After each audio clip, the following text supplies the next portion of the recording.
बढ़ेगा तो यहाँ के लोगों को रोजगार मिलेगा, यहाँ की होटलें चलेगी, यहाँ के ढाबे चलेंगे, यहाँ की टैक्सियाँ चलेगी, यहाँ के और संपन्नता बढ़ेगी, सब लोग संपन्न होंगे। इस प्रकार का प्रयास कर रहे हैं। नौकरियां देने का मामला हो, इसमें भी इन्होंने 1,36,000 नौकरियां निकाल दी।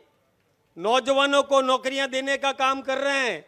ये बोलेंगे आप सबके सामने। यही नहीं, ये रेवत राम जी मांग कर रहे थे पानी की, तो भजन लाल जी तभी देंगे जब रेवत राम जी जीत करके जाएंगे और मांग करेंगे, तो निश्चित रूप से इस इलाके को भी पानी मिलेगा। और यदि कोई उल्टी पार्टी का व्यक्ति जीत करके गया तो न तो वो कह सकेगा, और मानना नहीं मानना, उचित तरीके से बात करना जब उसको आता ही नहीं है तो उसकी बात मानी नहीं जा सकती है। ये आप सब अच्छी तरह से जानते हैं। और अभी हमारे सामने टक्कर में है कांग्रेस पार्टी। मैं आपको बताऊं, कांग्रेस पार्टी के नेता तो कितने जमानत पर है ये आप सबको पता है। उन्होंने भयंकर घोटाले किए।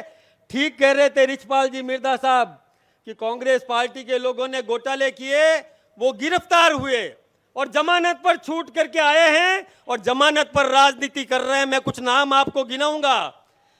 सोनिया जी जमानत पर है, राहुल जी जमानत पर है, संजय राउत जमानत पर है, प्रियंका जी जमानत पर है।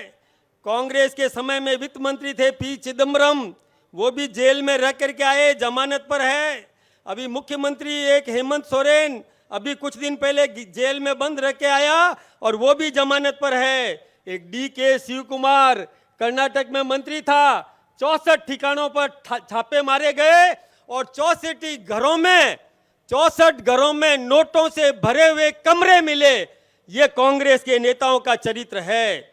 आप जानते हैं संजय यादव, संजय सिंह और ये सिद्धारमैया और कीर्ति चिदम्बरम, अशोक गहलोत के खिलाफ भी जयपुर के अशोक नगर थाने में मुकदमा दर्ज है। वीरभद्र सिंह, अहमद पटेल और कर्नाटक का मध्य प्रदेश का कमलनाथ, रॉबर्ट वाड्रा, केजरीवाल, मनीष सिसोदिया, ये सब आपको पता है कितने घोटालों में ये सब बंद रहे। लंबी चौड़ी लिस्ट है, लेकिन ये लिस्ट मैं जेब में रख रहा हूं।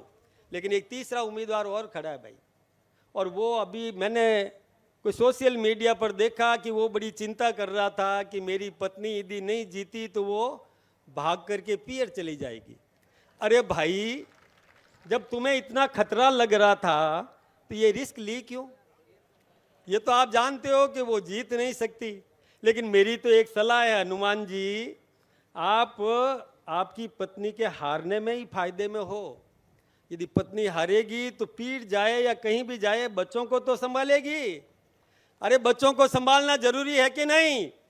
नहीं तो दोनों ही राजनीति करते रहेंगे तो क्या होगा परिवार का? ये समझने की जरूरत है। एक बात मैं आपको बताऊं, मुख्यमंत्री जी को, मुख्यमंत्री महोदय, हमारा किसान बहुत चिंतित है रोजड़ों से।